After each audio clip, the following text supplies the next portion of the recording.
The old pickup truck bounced along the gravel road, kicking up dust like a brown cloud chasing after us. Inside, I, Alex, hummed a little tune, feeling the excitement bubble up in my chest. My dog, Rusty, a scruffy terrier mix with ears that flopped at different angles, sat beside me, panting happily with his head out the window.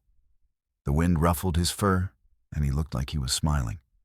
We were heading deep into the Blackwood Forest, a place I loved more than almost anywhere else. It wasn't just pretty trees and quiet paths. For me, the woods held secrets. Big secrets. For as long as I could remember, I'd been fascinated by the stories of Bigfoot. Not the scary monster tales, but the idea of a gentle giant, a shy creature living unseen among the trees. I'd spent countless weekends hiking, not just for fun, but always with one eye open, hoping to spot something, anything, that might prove Bigfoot was real. Today felt different, though. I'd packed my special backpack, a strong compass, a good map I'd marked up myself, a camera with a long lens, and a small notebook for jotting down anything I found. This wasn't just another walk in the woods. This was a dedicated search. I'd spent weeks reading old newspaper clippings, watching grainy videos, and even talking to a few local folks who swore they'd heard strange howls or seen giant footprints. Most people laughed when I brought up Bigfoot, but I didn't care. My heart knew there was something out there. The gravel road ended at a rusty gate, a place where very few people ever ventured. I parked the truck, grabbed my gear, and let Rusty jump out. He stretched, shook off the dust, and then looked at me, his tail wagging 100 miles an hour. He knew this was a special trip, too. He always seemed to understand my moods. "Okay, boy," I whispered, patting his head. "Today's the day. We're going to find something amazing." Rusty gave a soft bark, as if agreeing.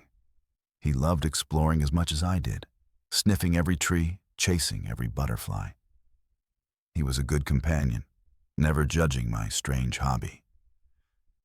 In fact, sometimes I thought he was looking for Bigfoot too, his nose always to the ground, checking out scents I couldn't even imagine. We pushed through the creaky gate and started walking. The forest immediately swallowed us whole. The air was cooler here, smelling of damp earth and pine needles. Sunlight dappled through the tall canopy of trees, making patterns on the forest floor. It was so quiet you could almost hear your own heartbeat. My plan was simple but bold. I would go deeper than I ever had before, to an area of the forest that was marked on old maps as uncharted. No trails, no campgrounds, just raw wilderness. I believed that if Bigfoot existed, it would live where humans rarely, if ever, went.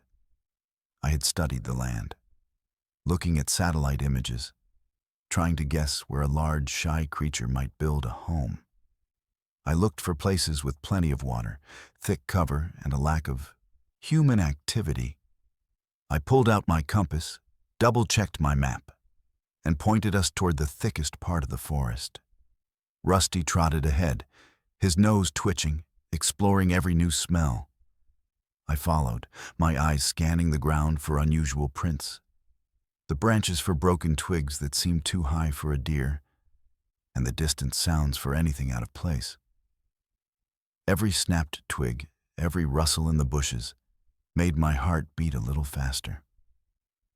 I wasn't looking for a monster. I was looking for a neighbor, a hidden part of the world that most people had forgotten existed. And deep down, I had a feeling today.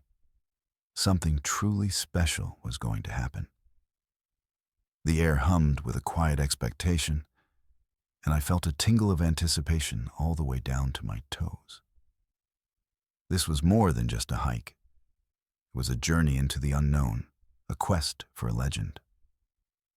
Hours melted away as Rusty and I pushed deeper into the forest. The sun climbed high, then began its slow descent.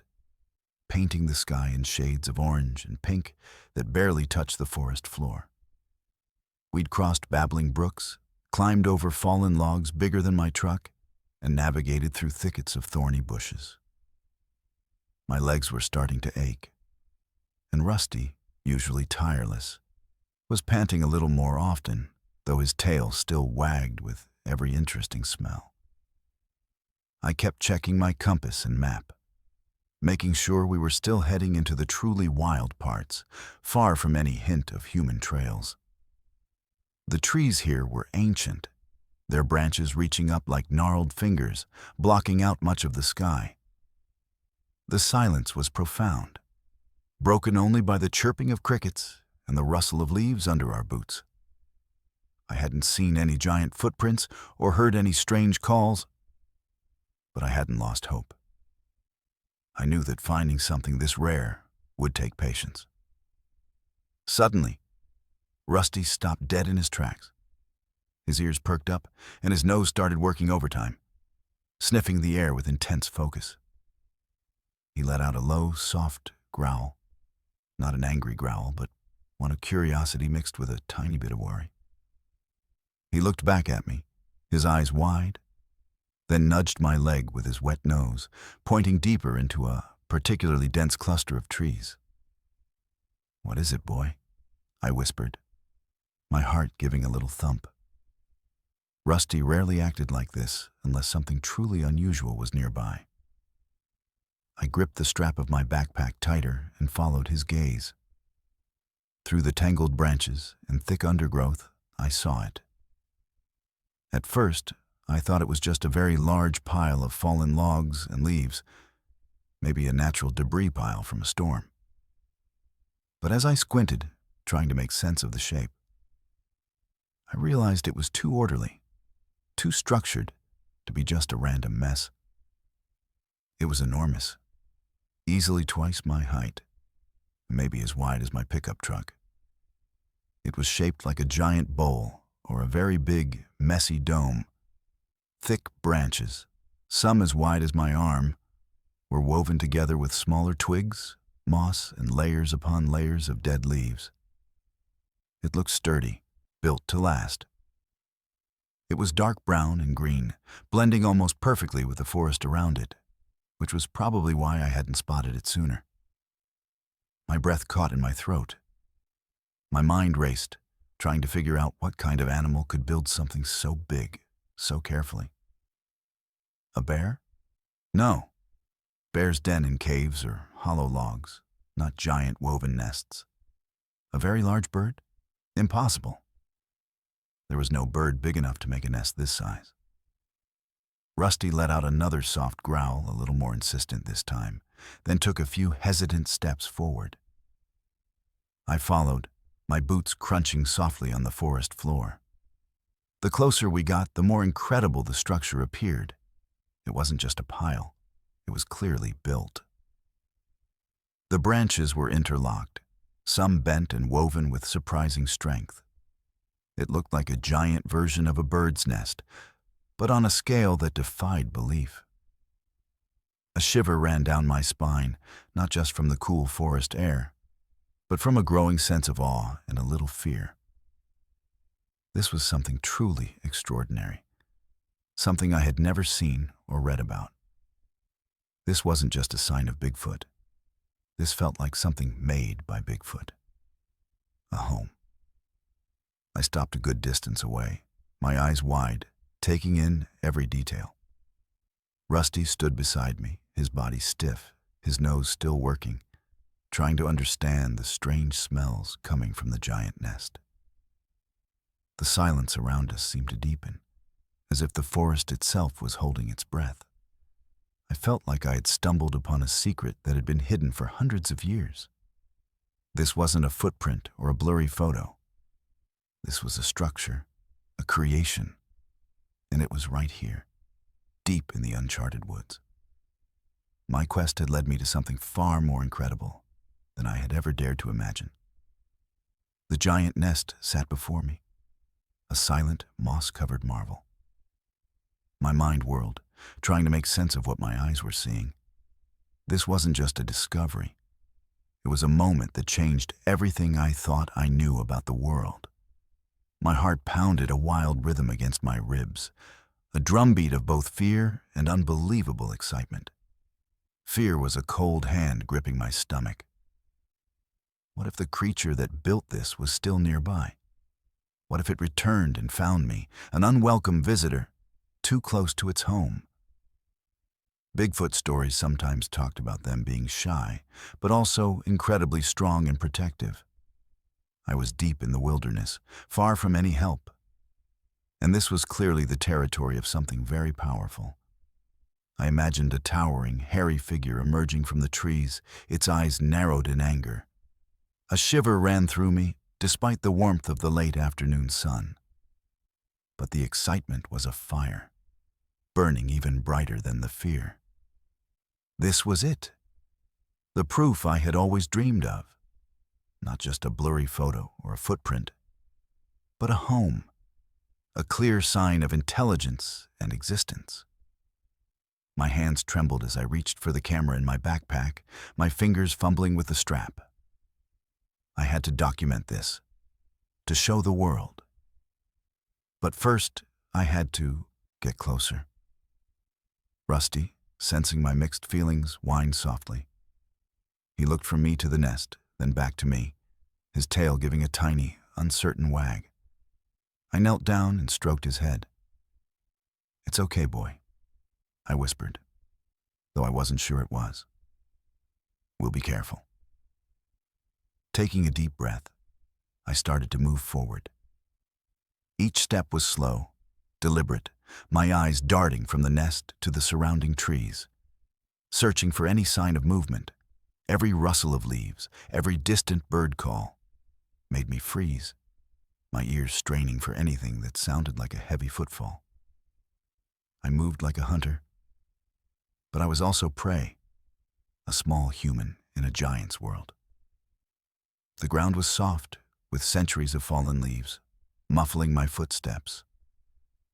I tried to walk as quietly as possible, placing my feet carefully to avoid snapping twigs. The air around the nest seemed different, heavier, perhaps just because of my own nerves.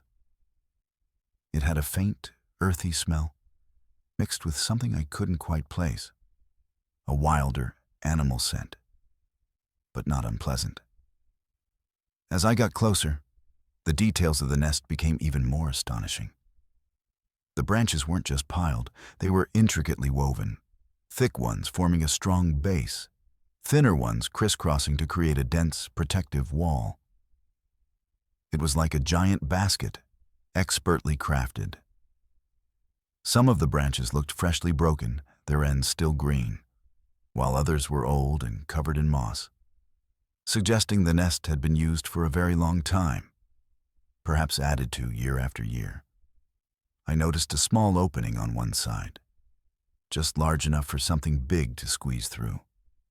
It wasn't a gaping hole, but a carefully placed entrance, camouflaged by hanging vines and low-growing ferns. My heart hammered even harder. This was a home, not just a shelter. It had an entrance, a way in and out. Rusty stayed close to my heels, his body tense, his nose still twitching, but he didn't growl anymore. He seemed as curious as I was, perhaps sensing the wonder of the moment. We crept forward, inch by slow inch, until I was standing only a few feet from the massive structure. It towered over me, a silent monument to a creature that shouldn't exist. My hand reached out, almost on its own, wanting to touch the rough bark of the woven branches. But I stopped myself. This was not just a pile of wood. It was someone's home. And as I stood there, so close, a new thought, a truly astonishing one, began to form in my mind. What if this nest wasn't empty? What if the breathing I had imagined earlier wasn't just my nerves playing tricks? Standing right next to the giant nest, I felt like a tiny ant beside a mountain. The earthy smell was stronger now, a mix of damp leaves, pine, and that unique, wild animal scent. My heart was still thumping, but the excitement was winning over the fear. This was my chance, a chance to see inside, to truly understand what I had found.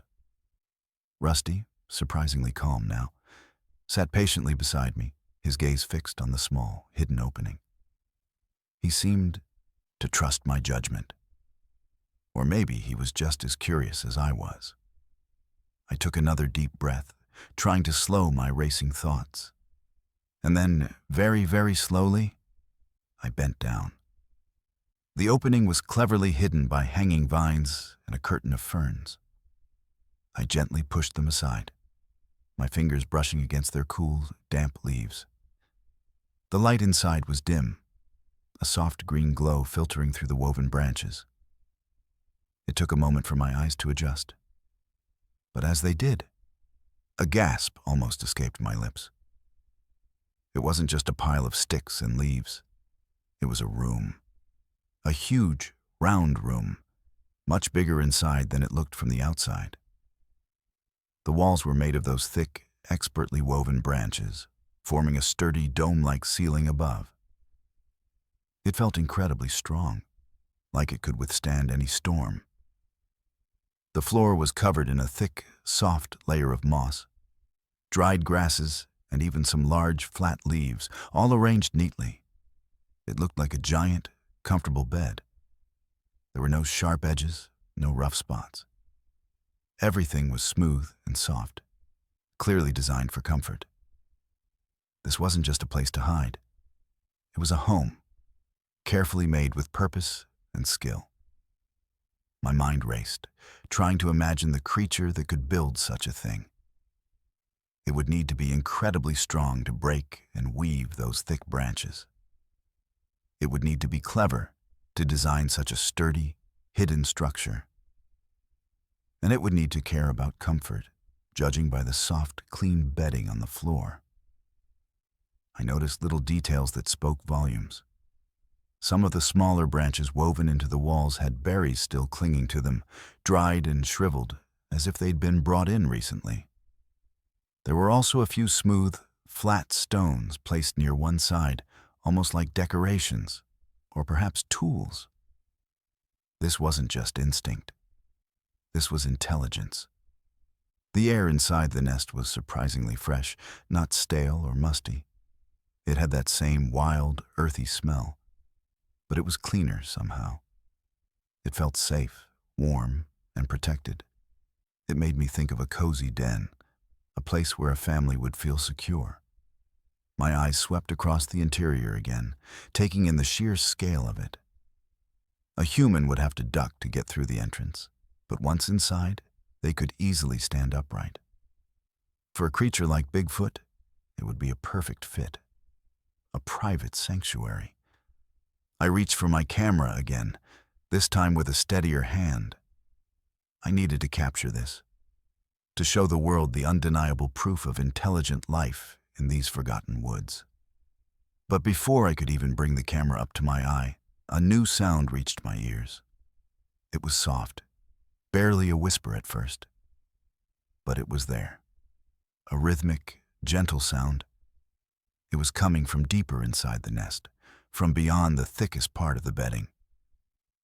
My blood ran cold, then hot with a new wave of adrenaline. It was the sound I had almost convinced myself I had imagined. It was breathing, and it was definitely still breathing. The sound of breathing was undeniable now. It was soft, like a gentle sigh of a gentle air, but steady and deep. My whole body went still, every muscle tensing. Rusty, who had been sitting calmly, now pressed closer to my leg, his body rigid. He heard it too. My mind raced, trying to figure out what it could be. A deer? No. A deer wouldn't be inside a woven nest, especially not one so carefully built. A bear? Bears are big, but their breathing sounds different, more like a rumbling snore. This was lighter, more like a person's breath, but much, much bigger. I slowly, cautiously pushed the ferns and vines aside a little more, widening my view into the dim interior. My eyes strained, trying to pierce the shadows. The light inside was still dim, but I could make out the thick, soft bedding on the floor, rising in a gentle mound in the very center of the nest. And that's where the sound was coming from. Hish, hish. It was so peaceful, so regular. It sounded like someone in a very deep sleep. But the sheer size of the nest meant whatever was inside had to be large. Much too large to be a fox, a rabbit, or even a bobcat. It had to be something big, something that fit the scale of this giant home. My heart was thumping a frantic rhythm against my ribs, a mixture of pure terror and an almost unbearable sense of wonder. I was afraid, yes, of what might be lying in that nest, of disturbing it, of facing the unknown. But I was also filled with a dizzying excitement. This was it. This was what I had come for. I slowly lowered my head a little, trying to get a better angle, to see past the shadows and the thick layers of leaves and moss that made up the bedding. Rusty let out a tiny, soft whimper, nudging my hand. He was nervous, but his curiosity kept him from running. The breathing continued, a comforting, rhythmic sound that was at odds with the frantic beating of my own heart. It was a sound of life, deep and alive, nestled in the heart of this ancient forest. I tried to imagine the creature making that sound, a giant, hairy hand rising and falling with each breath, a massive chest expanding and contracting. The image filled me with a strange sense of reverence. I realized then that this wasn't just a discovery of an animal's lair. This was a moment of true connection, a glimpse into a hidden world that few, if any, humans had ever seen. The creature inside, whatever it was vulnerable in its sleep.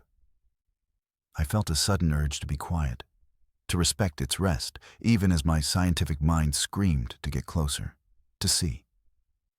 The soft hush filled the small space, echoing slightly off the woven walls. It was a sound that belonged to the wild, to the deep, untamed parts of the world. It was a sound that told me, without a doubt, that the stories were true. Bigfoot was real. And not only real, but sleeping soundly, right in front of me, in a nest it had built with its own powerful hands. My hand still hovered near my camera, but for a moment, I forgot about taking pictures. I was simply listening, witnessing, trying to absorb the sheer impossibility and wonder of the moment.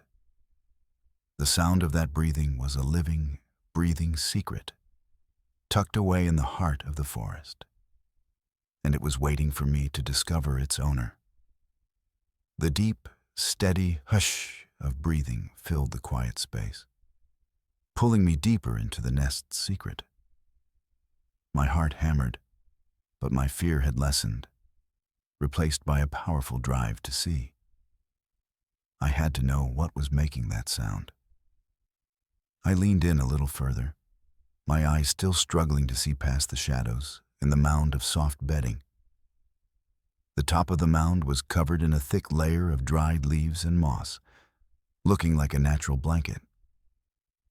It was perfectly still, except for the slight, almost unnoticeable rise and fall that came with each breath. Rusty let out another soft whimper, a tiny puff of air from his nose. He was still pressed against my leg, his eyes fixed on the mound, just as curious and nervous as I was. I knew I shouldn't push my luck, but the chance to finally see Bigfoot, even a sleeping one, was too great to ignore. Very, very slowly, I reached out a hand. My fingers trembled as I gently pushed aside a few of the top leaves that covered the mound. I moved them with the utmost care, trying not to make a single sound, trying not to disturb whatever lay beneath.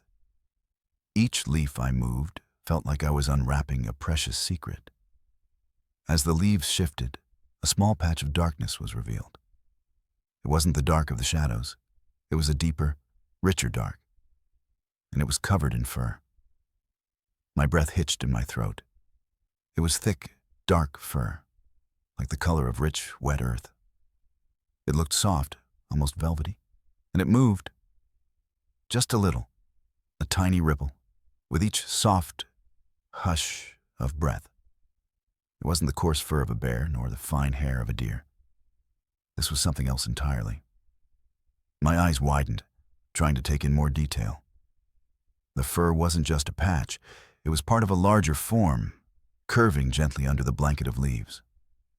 It was too big to be a raccoon, too dark to be a fox.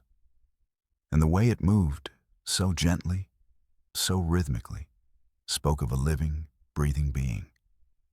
I felt a wave of pure disbelief, followed by a surge of triumph. I was seeing it. Not just a nest, not just a sound, but a part of the creature itself. The fur was real. The breathing was real. Bigfoot was real. 1,000 questions raced through my mind. How big was it? What did it look like fully? Was it alone? My scientific mind was buzzing, wanting to observe, to measure, to understand. But another part of me, a more human part, was filled with a deep sense of respect and awe. This was a wild creature, in its own home, vulnerable in its sleep. I stayed absolutely still, my hand hovering over the disturbed leaves. Rusty remained frozen beside me, his gaze locked on the furry patch. He seemed to understand the importance of the moment, holding his own breath. The fur rose and fell again, a silent, powerful rhythm of life. It was a deep, rich brown, almost black in the dim light, and it seemed to absorb the light rather than reflect it. It looked incredibly dense, clearly meant to keep its owner warm in the deepest forest chill. I knew I couldn't stay like this forever. The parent, or parents, could return at any moment.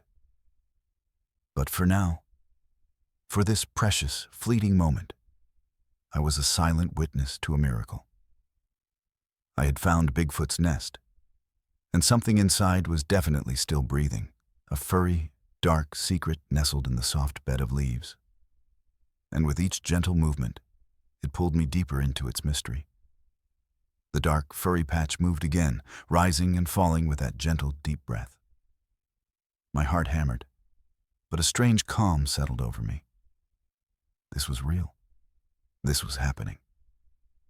I slowly, carefully, pushed away a few more leaves, just enough to see a little more of the form hidden beneath the soft bedding. As more of the creature was revealed, my eyes widened even further. It wasn't the giant, towering adult Bigfoot I had imagined, but something much smaller. The fur continued down a rounded shoulder and a small bent arm. Then I saw a tiny, clenched fist, covered in the same rich, dark fur, resting near what looked like a chest. It was a baby. My breath caught in my throat. It was a baby Bigfoot, curled up and sleeping soundly in the mossy bed. It was much smaller than an adult, maybe the size of a very large human toddler or a small child. But there was no mistaking its form.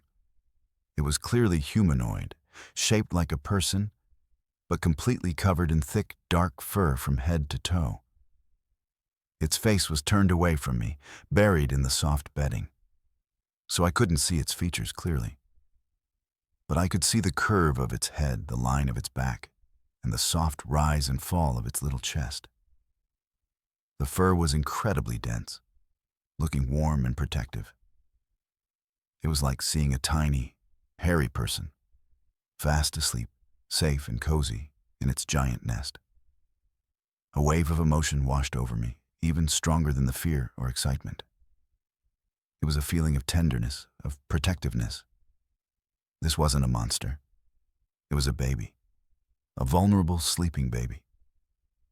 It looked so peaceful, completely unaware of the human peering into its secret world.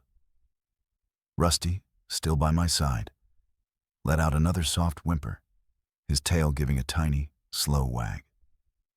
He seemed to understand too, his usual hunting instincts replaced by a quiet awe. He was looking at the baby, his head tilted, almost as if he was trying to figure out what kind of strange, furry puppy it was.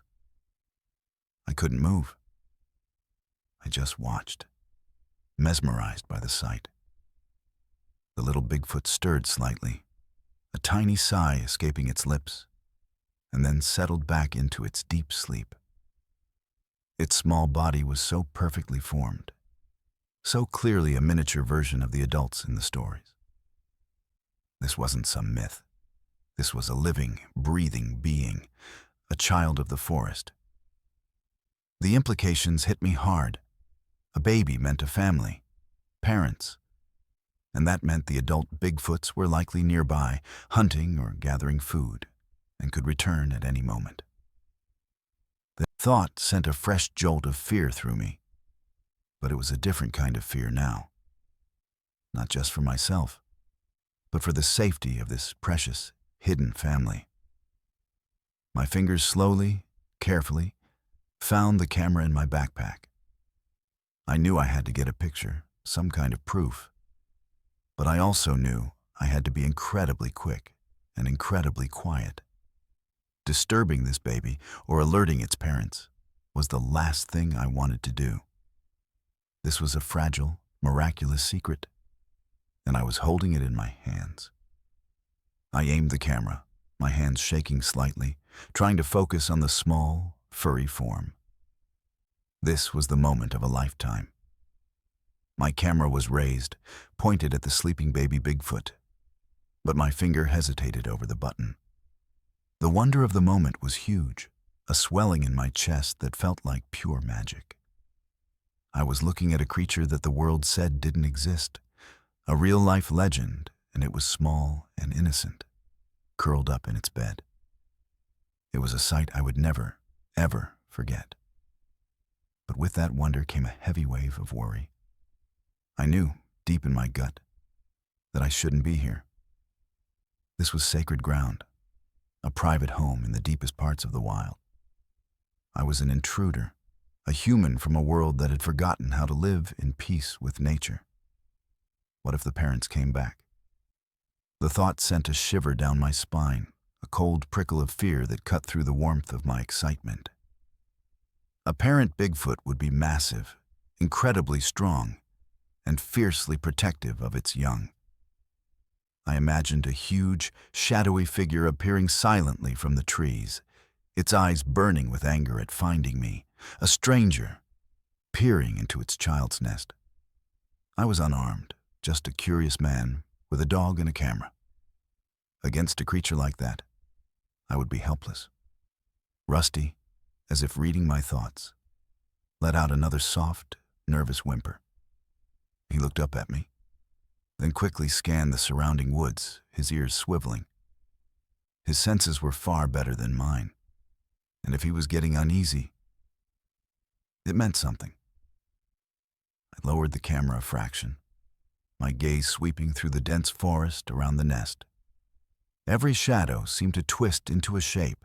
Every rustle of leaves sounded like a heavy footfall. The setting sun was casting long, eerie shadows, making the woods feel even more mysterious and a little bit scary. My mind raced, weighing my options. Should I just leave? Vanish as quietly as I came, leaving the baby Bigfoot undisturbed? Or should I take the picture, get the proof, and then go? The scientist in me screamed for the proof, for the undeniable evidence that would change how everyone saw the natural world. But the human in me, the part that felt such tenderness for the sleeping baby, urged caution. I thought about the stories I'd read, the tales of Bigfoots being gentle and less provoked, but also incredibly territorial. This was their territory, their home, their child. I was breaking every rule of the wild by being here, by getting so close. A faint sound, like a distant crack of a twig, reached my ears. It was so faint I almost missed it. But Rusty's head snapped up, his tail going completely still. His body tensed, and he let out a low, almost silent growl. That was it. That was my warning. Whether it was a parent Bigfoot or just another forest animal, the sound reminded me that I was on borrowed time. I had intruded enough. My fingers tightened on the camera, but then I hesitated. One quick shot. That's all I needed. Just enough to show the world. But then what? Would people believe me? Would they come crashing into this peaceful forest, disturbing this precious family? Would they hunt them? Try to capture them? The thought made my stomach twist. I looked at the sleeping baby again, so small and peaceful. It was a miracle, a secret that had stayed hidden for so long. Did it deserve to be exposed to a world that might not understand, a world that might only see it as something to be caught or studied? The wonder was still there, strong and bright. But the worry had grown. It was a heavy, serious worry for the safety of this hidden family. I knew what I had to do, even if it meant sacrificing the perfect, undeniable proof. I had to protect them. But first, one quick, quiet picture. Just for me. Just to remember this unbelievable moment. My finger trembled as it hovered over the shutter button. The distant twig snap, combined with Rusty's low growl, made my decision for me. I couldn't stay. But I also couldn't leave without some small piece of evidence, something to prove to myself, if no one else, that this incredible moment had truly happened. My scientific camera, with its loud shutter and bright flash, felt too risky. It might scare the baby, or worse, alert its parents. My phone. I carefully, slowly, reached into my pocket, pulling out my phone. It felt tiny and fragile in my trembling hand. The screen lit up, a soft glow in the dim interior of the nest, and I quickly switched it to camera mode. No flash, just a quick shot. My heart was pounding so hard I felt it in my ears. My hands were shaking, partly from the cold fear of the returning parents, and partly from the sheer, unbelievable excitement of what I was about to do. This was it. The moment I had dreamed of, feared, and now cherished. I held the phone as steady as I could, aiming it at the small, furry form of the sleeping baby Bigfoot. The light was terrible inside the nest, green and shadowy, and the phone's camera wasn't meant for such dark, secret places. I knew the picture wouldn't be perfect, but it would be something. My finger hovered over the screen, ready to tap the button. Rusty nudged my leg again, a silent reminder that time was running out. I took a quick, shallow breath, trying to calm myself, trying to focus. Click. The sound was barely there, a tiny electronic whisper. But in the profound silence of the nest, it felt like a thunderclap. I held my breath, waiting, watching. The baby Bigfoot stirred slightly, a tiny sigh escaping its lips, and then settled back into its deep sleep. It hadn't woken. It hadn't noticed. I quickly glanced at the phone screen. The image was there. Blurry, yes, and dark, but unmistakable. A dark, furry shape, nestled in a bed of leaves, with the unmistakable curve of a small, human-like form. It wasn't clear enough to convince the world, not yet, but it was enough for me. It was my proof, my secret treasure. A wave of relief washed over me, mixed with a renewed urgency to leave. I had done what I came to do, captured a glimpse of the impossible. Now, it was time to go, to respect the privacy of this hidden family. I carefully tucked my phone back into my pocket, my fingers still trembling slightly. Rusty was already backing away, his tail still low, his eyes fixed on the surrounding forest. He knew it was time. I slowly, gently, pushed the ferns and vines back into place, covering the entrance to the nest. It looked just as it had before, a natural part of the forest, hiding its incredible secret. I took one last look at the massive, woven structure, a silent goodbye to the sleeping baby inside. Then, turning on my heel, I began to back away, slowly, quietly, retracing my steps. Every nerve in my body was alert, listening for any sound, any sign of the returning parents.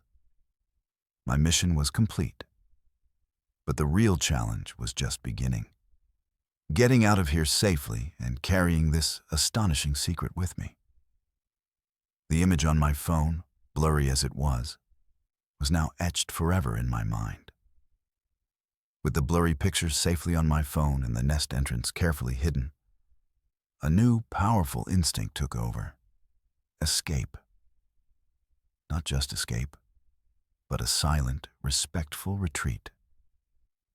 I didn't want to leave any trace that a human had been here, peering into the most private part of a hidden family's life. Rusty was already moving, his body low to the ground, his tail still tucked.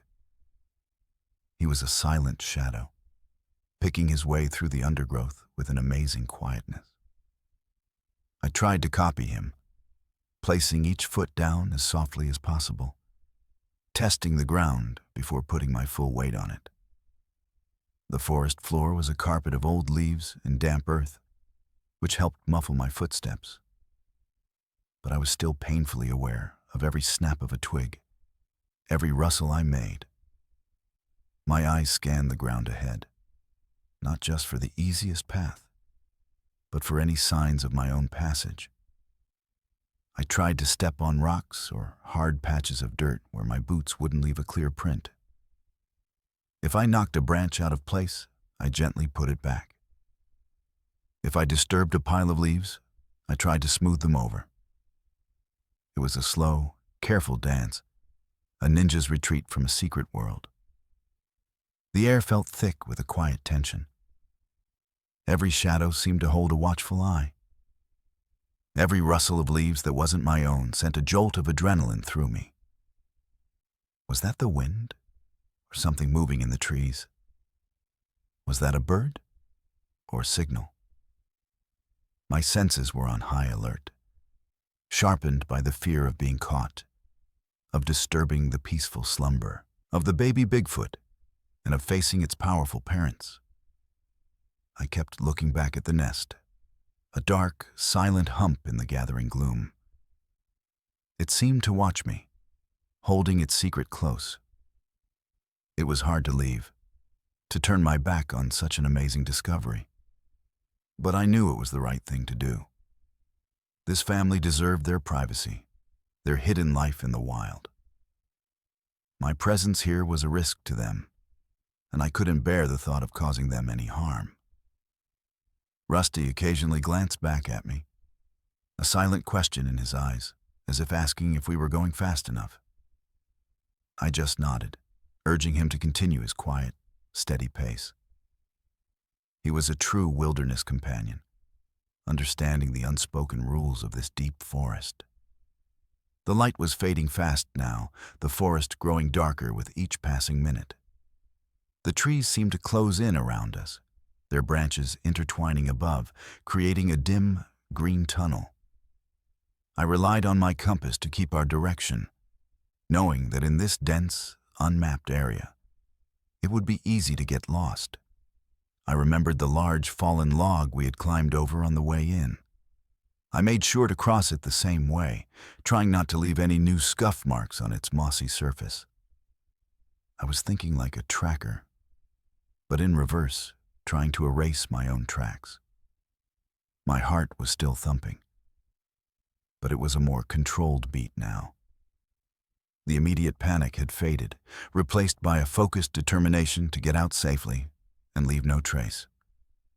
The image of the sleeping baby Bigfoot, curled in its nest, was burned into my mind. It was a beautiful, tender image, and it fueled my desire to protect its secret. Finally, after what felt like an eternity, we reached a part of the forest I recognized from my earlier hike. The trees were a little less dense, the ground a little more familiar. I allowed myself a small sigh of relief. We weren't completely out of the woods yet, but we were on the right path, away from the nest, away from the sleeping secret. We had left no clear signs, no broken branches pointing the way, no obvious footprints. The Bigfoot family's home was safe for now. The long walk back to the truck felt different than the hike in. Every rustle of leaves, every distant hoot of an owl, now held a deeper meaning. The forest, which I had always loved, now felt like a keeper of vast, unbelievable secrets. My heart was still thrumming with the wonder of what I had seen, and the image of the sleeping baby Bigfoot played over and over in my mind. Rusty walked beside me, his usual energetic bounce replaced by a quiet, thoughtful trot. He seemed to carry the weight of our secret too, occasionally glancing up at me as if to ask, "Did that really happen?" As we finally emerged from the dense woods and saw the familiar shape of my pickup truck, a powerful urge hit me. I wanted to shout it from the rooftops. I wanted to call everyone I knew, to show them the blurry picture on my phone, to tell them about the giant nest and the tiny, furry person sleeping inside. Bigfoot was real. I had proof. The world needed to know. My hands actually reached for my phone, my thumb hovering over the contacts. Who would I call first? My best friend, Mark? He'd probably think I'd spent too much time in the sun. My sister, Sarah? She'd tell me to get some rest and stop making up stories. And that's when the other feeling, the heavy one, settled in. Disbelief, not my disbelief, but the world's. I knew, with a certainty that chilled me, that most people wouldn't believe me. They would laugh. They would say it was a trick of the light, a bear cub, or just my overactive imagination. The blurry picture, while enough for me, wouldn't be enough for them. It wasn't clear, wasn't perfect, wasn't the undeniable proof the world demanded.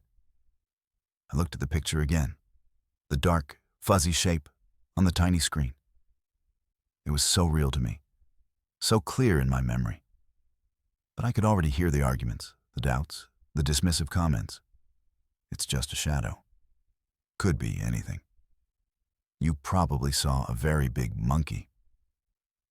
A wave of frustration washed over me. How could I share something so incredible if no one would listen? How could I reveal such a monumental truth when the very idea was met with scorn? The thought of facing those mocking laughs, those skeptical looks, made my chest ache. More than that, I thought of the baby Bigfoot again. If I did convince people, what then? Would they rush into the forest with cameras and nets? Would they disturb the peace of this hidden family, turning their secret home into a circus? The worry I felt earlier, for the safety of the Bigfoot family, returned with full force. No, I couldn't risk it. The world wasn't ready. And more importantly, the Bigfoot family deserved their peace. I put my phone away, the urge to tell someone fading, replaced by a quiet resolve. This was my secret, mine and Rusty's. We had seen something amazing, something truly magical, and for now, it would remain our own.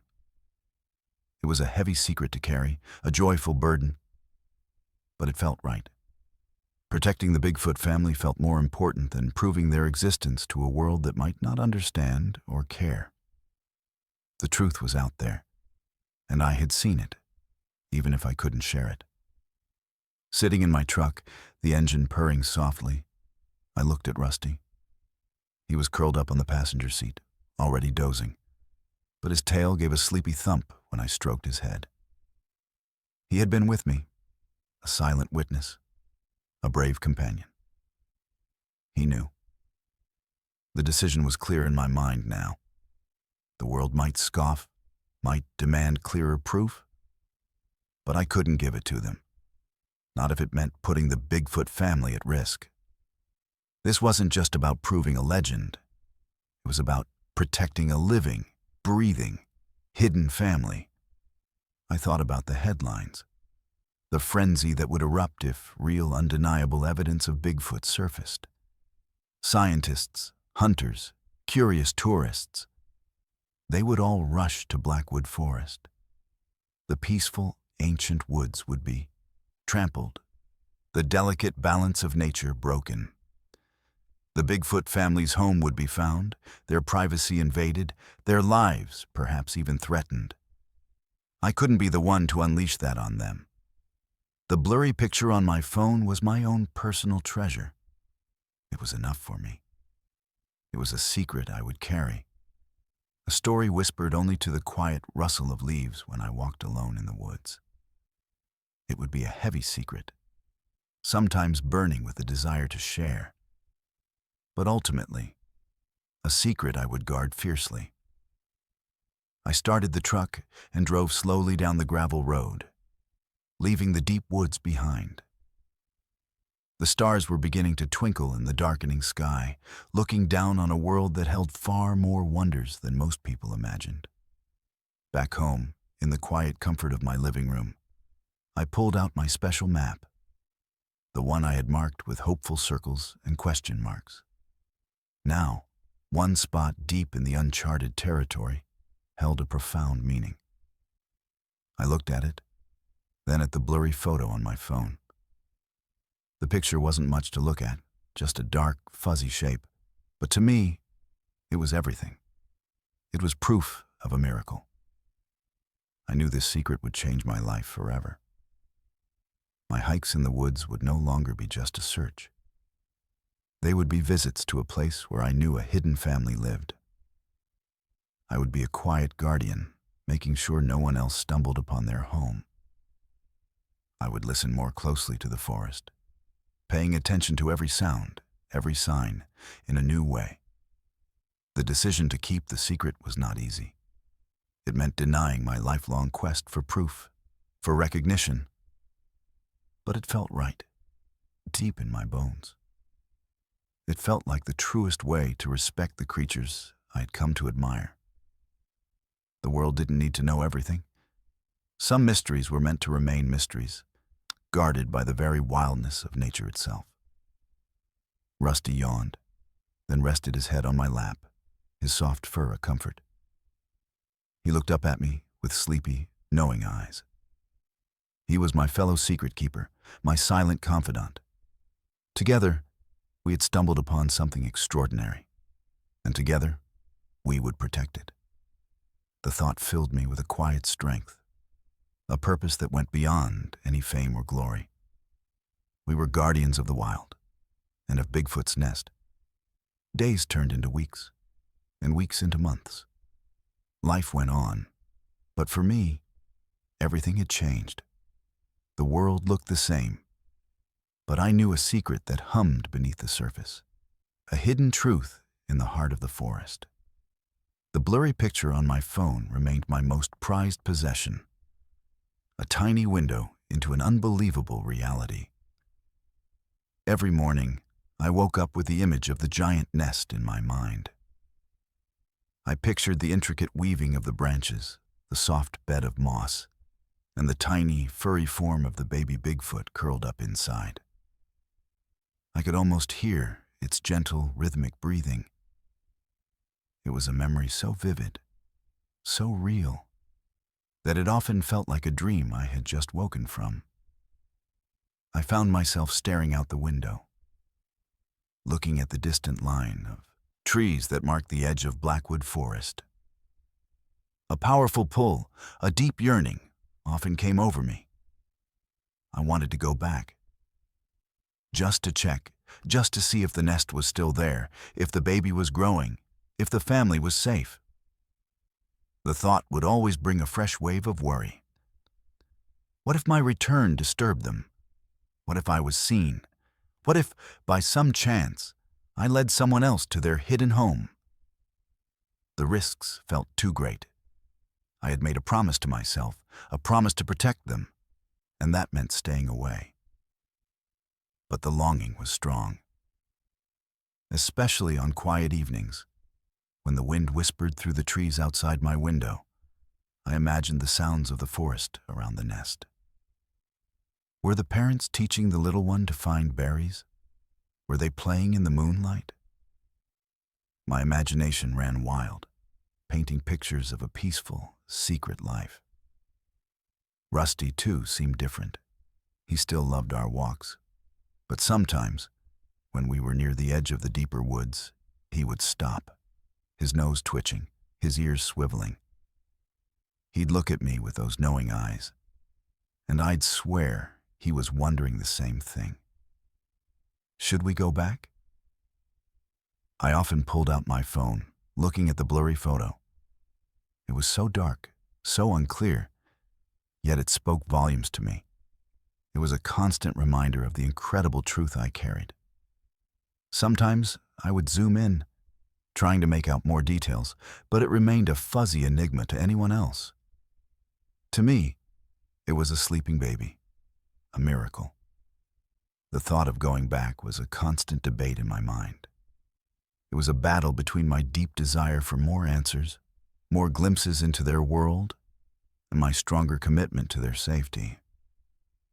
The logical part of me said, "Stay away. You've seen enough. Don't risk it." But the curious, adventurous part whispered, "Just one more time. Just a quick look. No one will know." I knew that if I ever did go back, it would have to be with even greater care, even more stealth. I would have to be a ghost in the forest, leaving no trace, making no sound. It would be a pilgrimage, not an expedition. For now, the memory was enough. The knowledge that they were out there, living their lives, hidden and safe, was a comfort. But the question remained, a quiet echo in my thoughts. Will I ever see them again? The forest held its breath, and so did I, waiting for an answer I might never find.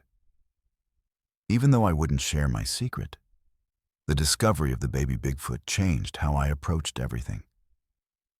My old Bigfoot books and videos, which once felt like simple hobbies, now held a new, urgent importance. I spent hours in my study, surrounded by stacks of papers and open books, diving deeper into research. This wasn't just for fun anymore. It was about understanding the incredible thing I had witnessed.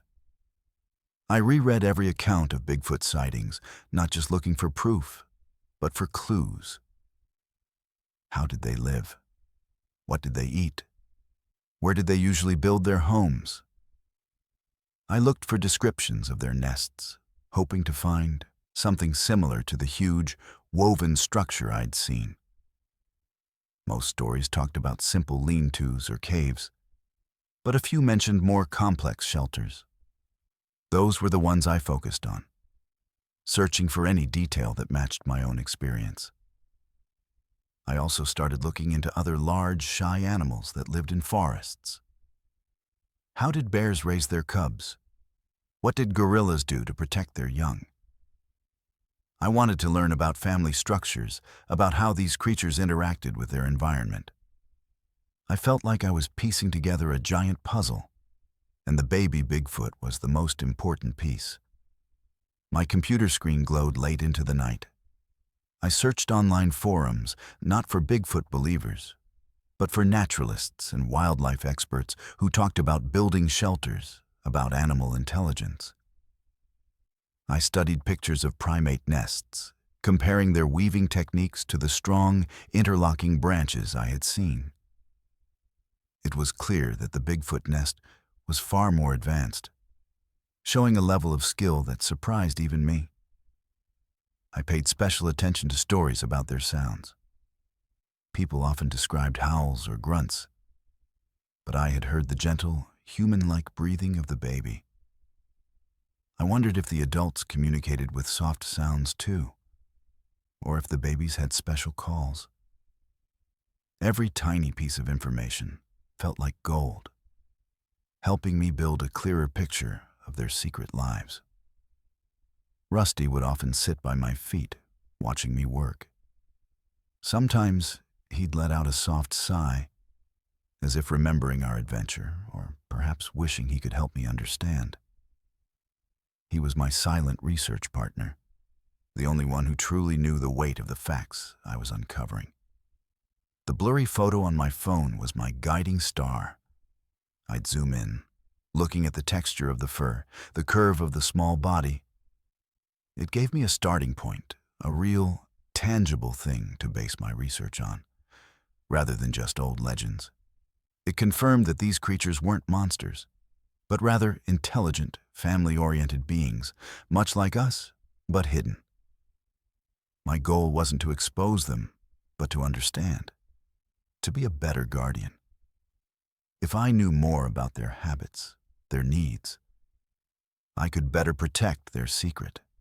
I could figure out what areas of the forest were most important to them and how to keep those areas safe from human disturbance. This new research wasn't just an intellectual exercise. It was a way of connecting with the Bigfoot family, of honoring their existence. It was my silent promise to them. I had seen their secret, and I would use that knowledge to keep them safe, even if it meant never sharing their story with the wider world. My search for Bigfoot hadn't ended. It had simply changed. It was no longer a hunt for proof, but a quiet quest for understanding. My quiet quest for understanding deepened my connection to the forest in ways I never thought possible. Before, the woods were a place for adventure, a puzzle to solve. Now, they felt like a living, breathing entity, a vast green blanket holding countless untold stories. Every tree, every stream, every whisper of wind carried a new sense of wonder. I still took Rusty for our hikes, but my walks were different now. I moved with a new respect, a quieter step. I wasn't just observing. I was listening, truly listening, to the heartbeat of the wilderness. I noticed the way the moss grew on the north side of the trees, the subtle shifts in the scent of the air before rain, the intricate patterns of spider webs sparkling with dew. These small details, which I might have overlooked before, now seemed to hold clues, hints about the hidden world within. The forest was no longer just a collection of plants and animals. It was a complex, intelligent system, home to secrets far grander than I had ever imagined. Knowing that Bigfoot, a creature of myth, lived a real life within its depths, opened my eyes to the endless possibilities of the unknown. It made me realize that even in our modern world, filled with technology and science, there were still wild places, still mysteries waiting to be gently discovered. Rusty, too, seemed to share this new understanding. He still chased squirrels and sniffed at interesting smells, but sometimes he would stop and simply look into the deep woods, his ears perked, his tail still. It was as if he, too, felt the presence of the unseen, the quiet magic that lay beyond our common paths. He was more than a pet. He was a fellow keeper of the wild, a silent partner in protecting its wonders. My research continued, not with the frantic energy of a seeker, but with the patient dedication of a student. I learned about the ancient forests, how they supported so much life, how they guarded their secrets fiercely. I realized that the Bigfoot family was not just surviving, they were thriving, a perfect part of this complex ecosystem. The idea of the uncharted parts of the forest now filled me with reverence, not just curiosity. Those weren't empty spaces on a map. They were sacred grounds, untouched havens where life could flourish, free from human interference. I saw myself as a guardian, a silent protector of these special places, ensuring they remained wild and undisturbed. This new connection brought a profound sense of peace. It was a comfort to know that such amazing things still existed, hidden from the clamor of the world. It reminded me that there was more to life than what we could see, touch, or easily explain. It filled me with a quiet joy, a feeling of being part of something much bigger and older than myself. The forest was a teacher, a wise old friend, and it had shown me its greatest secret. And in return, I would be its loyal student, its silent protector. The knowledge that Bigfoot's nest was out there, tucked away in the heart of the ancient trees, and that something inside was still breathing, gave my life a new, rich purpose. It was a constant reminder that magic wasn't just in storybooks.